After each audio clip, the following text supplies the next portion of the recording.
So, One second. Do you put these videos out? Enough to hear me out. I feel no fear when the beat be bumping in the speaker. I see the mic and start feeling like an eager beaver. I guess I'm in the right place at the right time, cause all I really wanna do in life is recite rhymes. I'll get started off. So first of all, how are you doing, man? Good, man. Fucking hanging in there, bro. You know what I'm saying? It's been a bit of a mad year still. Not really used to not doing shows, but we've been on the road for so long, so I'm kind of grateful for this time off. But I say time off, but hasn't really been time off, you know. But yeah, I'm good. I'm good. How you doing, man? It's good. I'm good, man. Yeah. Where are you now? And I'm at home at the moment. And what about you? Where are you? I'm in Dubai right now, bro. Yeah. Kind of in between. I left London. I was living in India for a bit to get my new project popping, but yeah, just kind of posted up in Dubai, waiting for things to kind of get moving again. Okay, and how's it over in Dubai at the moment? It's pretty chill, man. I mean, I'm not living you know what I'm saying? I'm not living that Instagram life out here, you know, kind of just keeping my head down.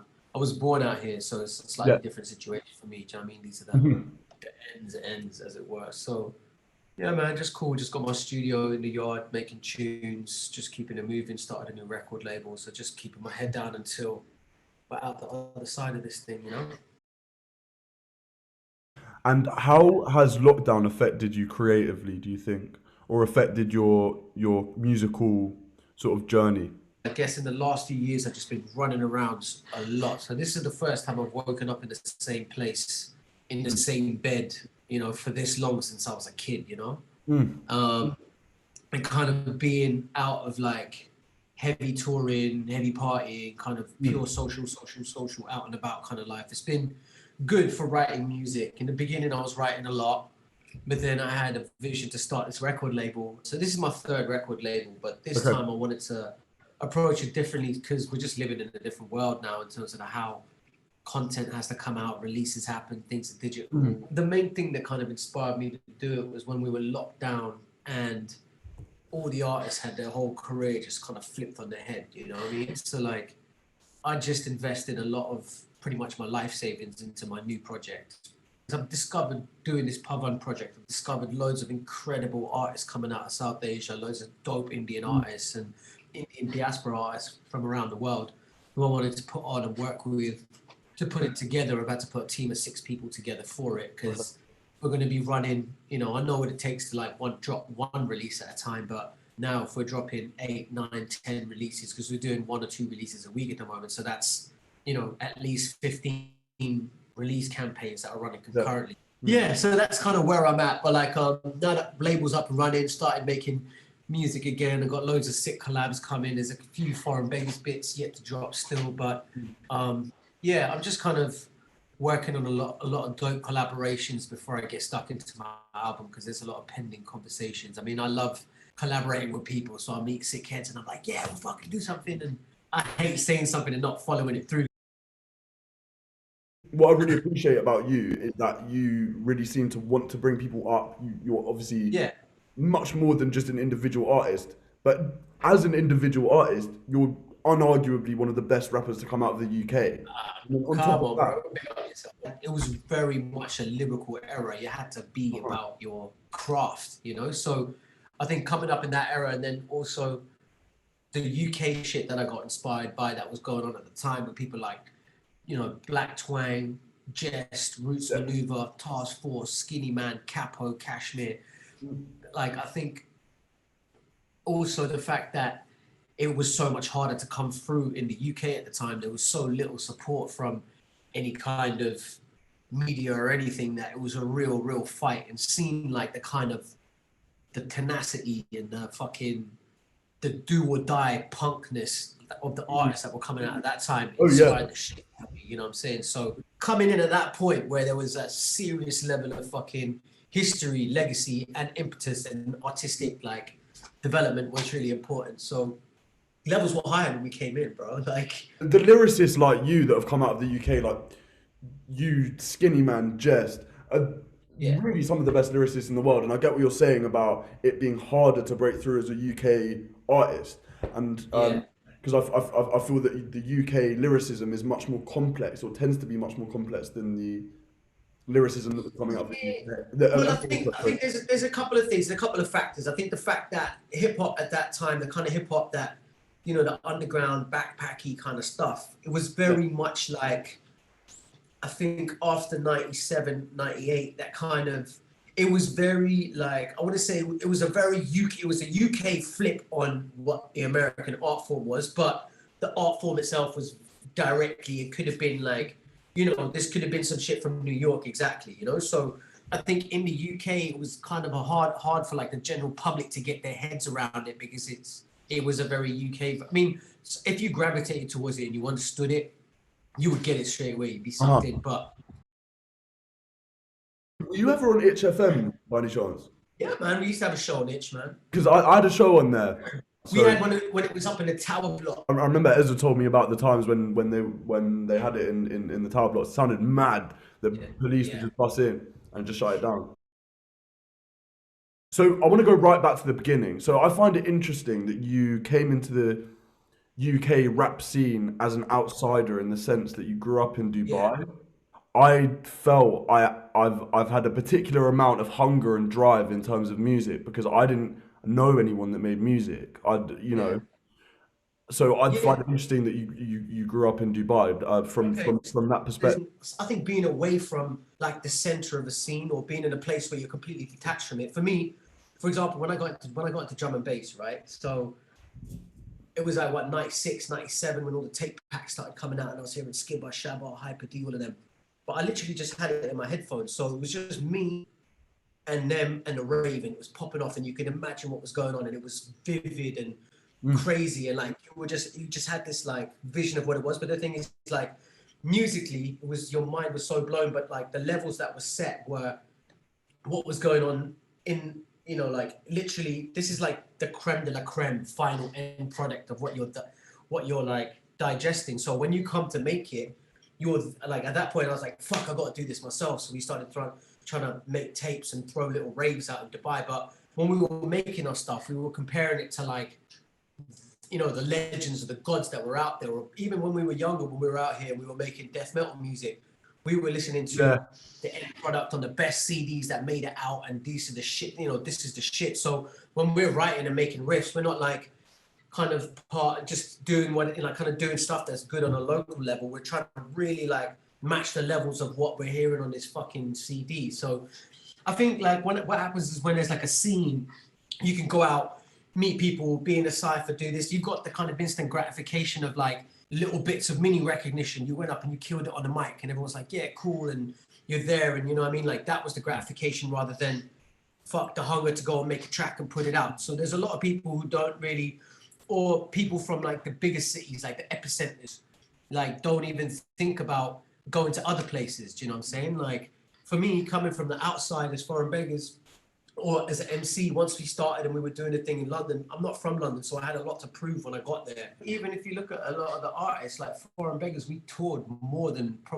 internationally quicker, more than most of the artists, our counterparts in the scene, because like, I wasn't satisfied with just, because bro, there's a hip hop scene in Madrid, one in Barcelona, one in Paris, one in Berlin, one in this little small city, this little small city. So for us, it was really important to communicate, like connect and tour and see the whole fucking world, as opposed to just being like, yeah, we did one show in London. It's like, no, I want to smack a show in every single city in the fucking world, you know? So for me, it was extra hard because I had an Indian passport. So I had to keep doing these maneuvers of leaving England, coming back to Dubai, going to Abu Dhabi, getting a visa, coming back to England just to go to fucking Paris. So your death metal band was called Morbus, wasn't it? Which means disease. Yeah, how'd you know about that shit? It's mad because I feel like the dark elements of that definitely come through in your lyrics as well. Yeah. Some of which are kind of pretty off the wall, and comical. You know, it's like it's kind of like watching a sort of slapstick cartoon. Do you know what I mean? It's very visual. Yeah, that's it. So it's just like animated, weird, dark, kind of sci-fi, kind of fun shit. I mean, basically saying shit that nobody else would ever say is what kind of gasses me. So when I hear MCs say some off the wall shit, that's when I lose my shit the most. You know? So, and then drawing weird parallels between different music scenes and kind of, because back in the day, people used to be really into what they were into, you know? And I think being into really niche stuff and coming from a place like Dubai where there wasn't really so much except all the kids that we knew, you'd meet somebody or somebody new would be in town and they'd be wearing a Deicide t-shirt. You know, you can go and chat to them and just fucking geek it, make an instant connection and friendship. And what do you think it was that attracted you to music in the first place? I think basically it was my mum's love for music, man. Like she grew up in San Francisco in the 70s and she was into hard rock, like really hard rock, and she plays that shit loud. And she's like, she was 20 when she had me, so she was like my mate growing up, you know? So every time she would get in a car, she would just bang the music full volume and drive fast. She had a little sports car. And I just used to be in there like, you know? So her best friend worked at Sony Music in California. So when we were kids, every few months we'd get a box of promos. So all the newest shit, as soon as like on promo, we would just get a box. We would just get to dig through it. And, you know, we got the Public Enemy before it was released, new Alice in Chains before it came out. Like, started hearing like dance music signings, like, you know, like in the 80s, you know, like electronic music stuff. Like, it was really cool, man. Yeah. So I think that and her passion for it and, you know, growing up in Dubai, not having too much exposure and then traveling and going to London and then going to Tower Records and seeing that place, or getting to London or getting to the States and then putting on MTV and just going, wow, you know? So, because, basically music was always omnipresent in our childhood growing up. But I remember being 5 years old and I started a new school and I was with the kids and I was like, right, who wants to be in my band, you know? So I was in from you were in there from early. Disregarding the music, what was it like for you living in growing up in Dubai? Because for me, and for people, it's very. I mean, it's obvious to you, but I have no idea. No, it's cool, man. It was bro. It was back then. It was like a small town, bro. Like, it was like, I think when I was born in 1980, there was probably like less than 100,000 people here, maybe. Okay. Maybe a bit more than that. I don't know, but crazy. It was tiny, bruv. It was like there was one street where you could go get your hair cut. You know, there was one street where it had like the fast food joint. Maybe there was like 2 or 3 fast food joints in town. Yeah. So it was like we've seen the evolution of like there being like 2 or 3 bars to like every single new bar, new club opening up and dying out. So it was interesting. I think those times. It was probably one of the safest places in the world to grow up as a kid. Like, growing up here was nice. It was real nice, you know, like, definitely lucky to have grown up in like a place like this. But the trade-off is, I think this is growing up here till I was 10 and then I moved to Kent to school. You went to boarding school there, yeah? Yeah, man. And that was kind of fucked up. But yeah, that was literally like... In what sense was it fucked up? That was literally like going back 100 years in time, man. We were like super Americanized kids. Like I even used to have an American accent. Yeah. Years old. That's what we were like. And then so everything was like, yeah, cool, Nike, this, that, this. And then going where literally it was like going back 100 years in time, man. Like in the winter, like when I was there, I was 10 years old. We weren't allowed to wear trousers. So even in the winter, we had to wear shorts. And we had these grey socks we had to pull up and wear garters. Holy shit. Yeah, we had to wear garters. It was like, bro, the racism was real. Yeah. And like it was just a really like horrible snaky culture that came from like the teachers, where the kids were just basically, it was really two-faced. So people would be your friends.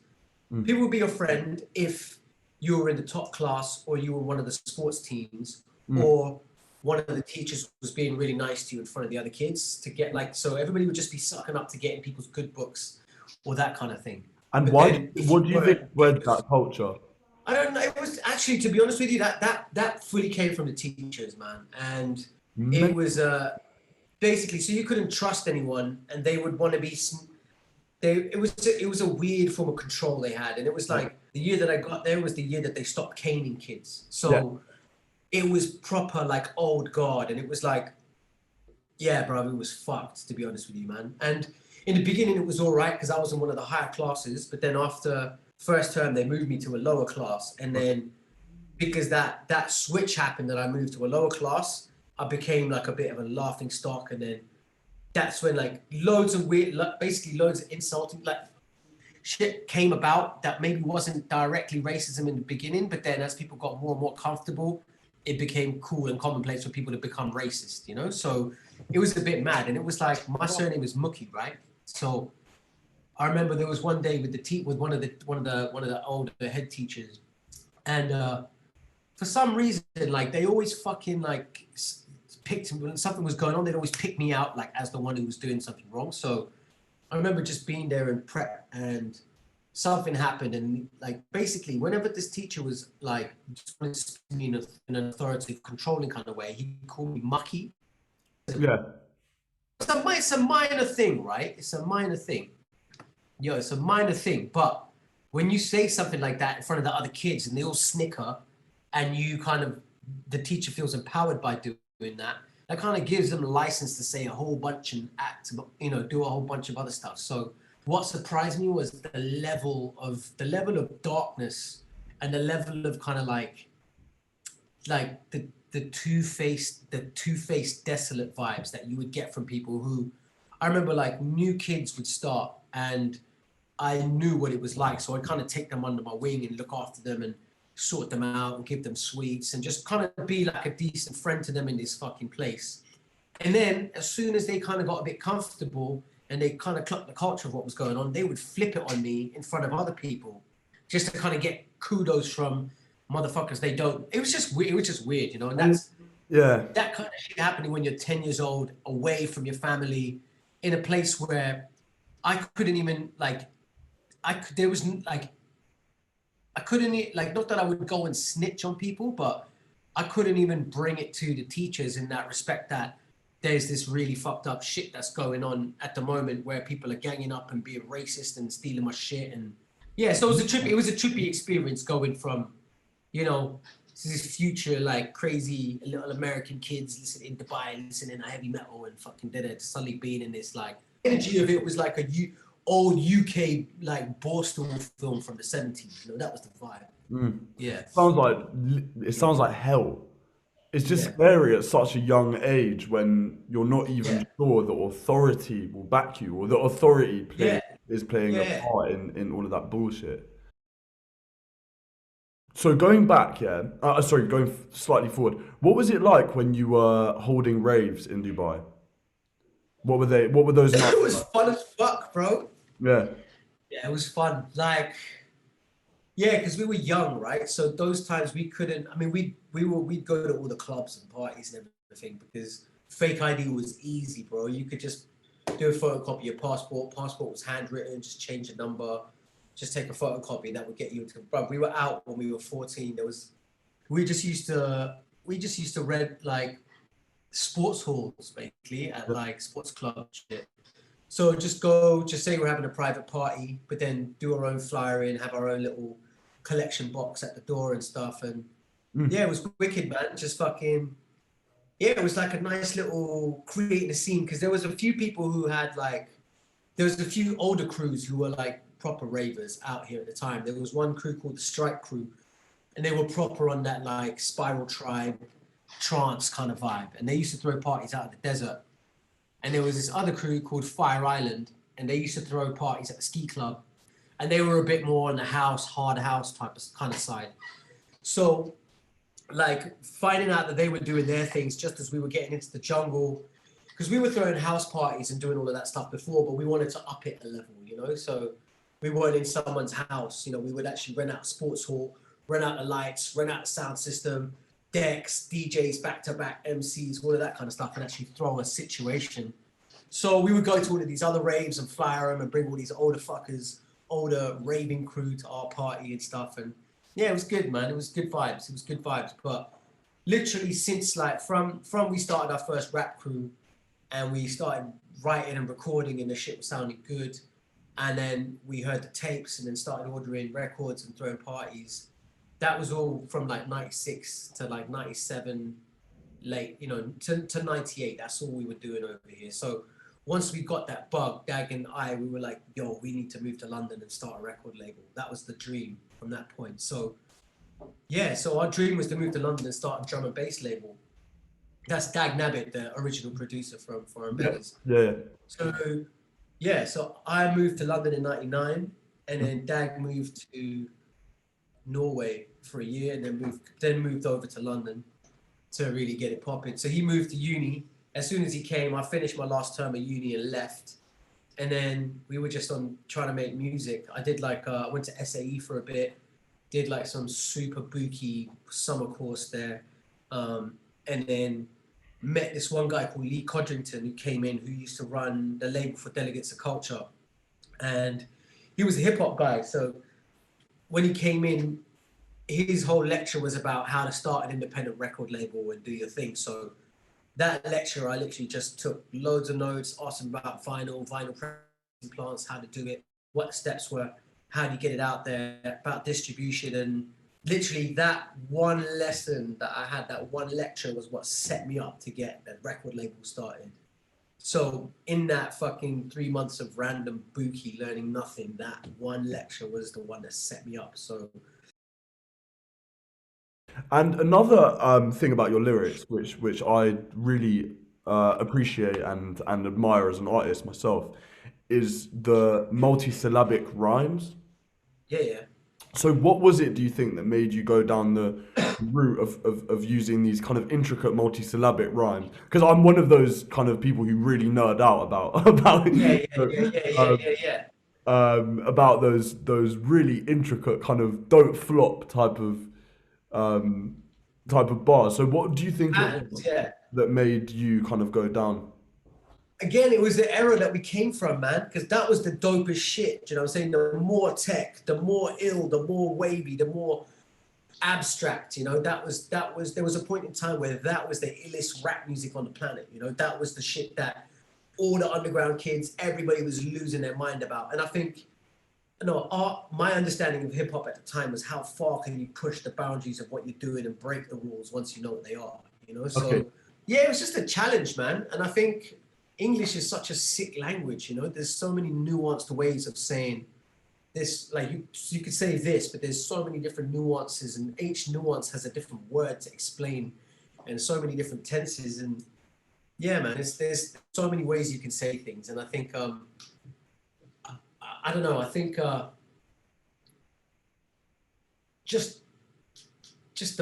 don't know, I was just inspired to do the maddest flows, basically. Yeah. I think it was listening to company flow, listening to fucking, even like Busta Rhymes, Redman.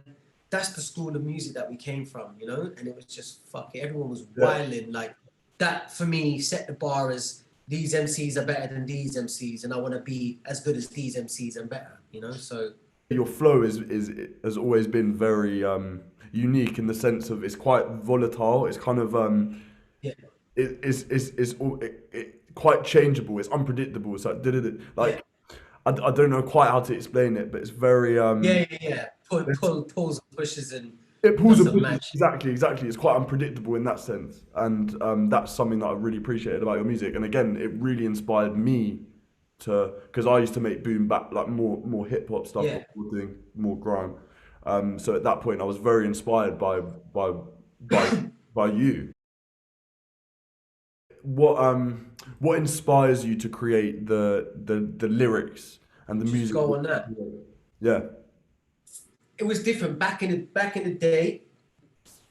I would start writing the lyrics before the beat. I would just write the lyrics, and I don't know, there was just this burning energy, do you know what I mean? Like, living in this, even I guess it was before I was actually putting records out. So it was this burning energy and imagination of what it's going to be to put these records out. And you know what I mean? So your imagination is working on overdrive. And I think that era of writing was wild, because I'd literally catch a feeling any second and just stop and just go sit wherever the fuck I was. Like, I was just the most random places in London I've been, or anywhere in the world I've been. When I catch a vibe, I just literally just stop. But now, later on, it's definitely inspired by the beat. Like, I'd hear a beat, and then always like a little, you can kind of hear what the emotion or what the story is with the beat. You know, there's something going on there, you know, whether it's a fucking banger or a dark, weird, twisted one or something skippy. There's always some kind of a little narrative there. So just tap into it, and once they just kind of just start vibing with the beat, something comes, you know, a feeling comes, and then from that feeling, that's where the concept of the track will come from. Yeah. So it would be a talk about an experience that I went through with, you know, a loved one, or if it's a beefy situation or a complicated love affair, or you just want to talk some shit. Like usually, like my go-to is like the beat comes on and I'll start cussing, or I'll just start like talking mad braggadocious shit. But I guess that's the era of rap that we come from. So it's just flexing. But I think after Begatron, it's very much like you know, like nowadays when I write something, like my go-to flow isn't the wildest flow. It's just in the cut, bubbling, and more focus on the lyrical content and making sure that the rhymes really hit properly and the flows and all of that shit is working and that shit ties in really nicely. Whereas before I was a bit mental and I would just find like the maddest pattern and then just go with that and flip the weirdest words to go in that pattern. And then that's what would kind of happen. And then that would be the start of the inspiration. It would just get more mad and, you know, or basically, you know, that's how I would start. Whereas now it's like, you know, I'll kind of think of like the first 4 lines or like the, you know, I'll think of either I'll have the first line will come down if it's some ridiculous shit, or I'll think of like the rhymes and then think about how these 3 are going to work and then the resolution on the 4th line and then put those 4 lines down and then start from there. Mm-hmm. Just literally like line by line start flexing. Just a sec, it's my bro. Yeah, of course. Yo, proud. Can I call you in like 15? I'm just doing an interview. So what are your favourite moments from your musical career? Probably the first time I saw our first album in my hands, Asylum Speakers, got that back. Yeah. CD and vinyl and looking at it and being like, it's here now, you know, like that's a moment. Physical. Yeah. All right. Another moment I'll never forget is the first time I went into Mr. Bongo's, because Mr. Bongo's was the spot back in the day where that was the main record shop that everybody, you know, from the scene would go to internationally and in London. And if they're selling your shit in bongos, if they take your shit in bongos, it means it's on. So remember the first time I went in there with my record, shitting my pants. And then I was just hanging about and they were like, yeah, you got a record? Yeah, put it on, let's hear it. Playing it and then them going, yeah, this is all right, actually. Give us a few copies. And I gave them 5 and then that kind of gave me like, that moment was like, I just got like goosebumps and I was like, yeah, cool. Did like shaking, did my little SOR receipt or whatever. And then went to all the other record shops in town. But by the time I hadn't even finished all the round and they were like, yo, we sold out, bring some more. I was like, what? Oh, so man. I came back, dropped them off and then they were like, yo, we sold out again, bring 20 more, you know? So that happened for like a week and then they were like, yeah, fuck it, just bring 40, you bring 100 or whatever it was. So that was like a real kind of life affirming thing, you know? Another thing, I think there's a really special moment I'll never forget is probably 2008 Glastonbury when we played a tent and it was one of the big dance tents and I think it was a West Village tent and we were playing with the whole band and my brother was drumming, had Dag Nabbit on the MPC, we had Raph, we had Sion the guitar. It was a whole situation and it was Glastonbury's a mission, but then also it's ambitious to take a whole fucking band set up to Glastonbury, but we were like, fuck it, we're gonna do it. So we did it and just before our set happened, the fucking tent just rammed out and it rammed all the way outside and like it was just like it was fucking unbelievable. Yeah. Like, to see that like people had come there to see us at this prestigious festival and it was like underground and you know the set time wasn't really published anywhere. It's all a bit of a mess, but then the word of mouth got out that we were playing there and like the fact that there was like what I don't know 5, 6, 7,000 people to come see us little fucking Foreign Beggars do our thing with a live band. That show was I'll remember that for the rest of my life. You know, like what else? Shit, I don't know. Just I think finally, because I had to leave England because of visa issues, but then being allowed to come back to England was a really good feeling. And that was off the back of like being an artist this time, you know, so I was officially recognized as an artist and welcome back. Yeah. That was a good feeling. Doing tour in America for the first time as a UK rap group, you know, that was a really important feeling. I don't know, man, just being able to do what we were doing, you know, I think just kind of, we worked really hard, and, you know, that paying off in ways of like recognition and being able to travel all over the world and, you know, being in random places, and rather than kind of having to work your way through, people would recognize you and they'd know your work and you become instantly welcome in a situation because you're appreciated. That's a nice thing, you know, not even from an egotistical perspective of like, yo, you recognize me, do you know what I mean? It's like people recognize what you've done and your work, so it's like, you know, doors are open now because of the grind we put in, and that's a nice thing. I've noticed that on your label, you're continuing your legacy. So where are you going to take this in the future? So presumably, with currency, where are you looking to take the whole movement? Bro, I want to be in a situation where I could see an artist that I like and I could put them on my label and I could start either blow them up to the level that they need to be at, or I can kickstart their career so we can, you know, take somebody who's dope, put them on and start blowing their shit up so they're instantly in the game, you know? I'd love to be in a situation where I can take an artist, come up with a strategy, drop their records, and then bang, instantly people know who they are and they're starting a tour, and that's kickstarted their career or taken their career up a notch. Yeah. That's where I want to be with the label. And I don't know, there's, again, like the label's really diverse with the genres, and for me it's really important to represent, because I love drum and bass, I love grime, I love dubstep, I love hip-hop music, I love weird beatsy shit. So for me to kind of elevate those things or kind of be a part of those things is really, you know, just being a part of those movements is really important for me as well. So I think mostly be in a situation where I can take an artist that I like, that I feel like, and just kickstart their career. That's the dream, you know, like the same way that like Mad Decent is, or same way that a Ninja Tune is, you know, like, you know, that kind of a thing. And I really appreciate your desire to help artists. I think that's really, really man. good. And yeah, I think that's about it, man. And I really appreciate you being so open and honest. And yeah, thank you. And I That's cool, really man. feel Good your vibes, passion. man.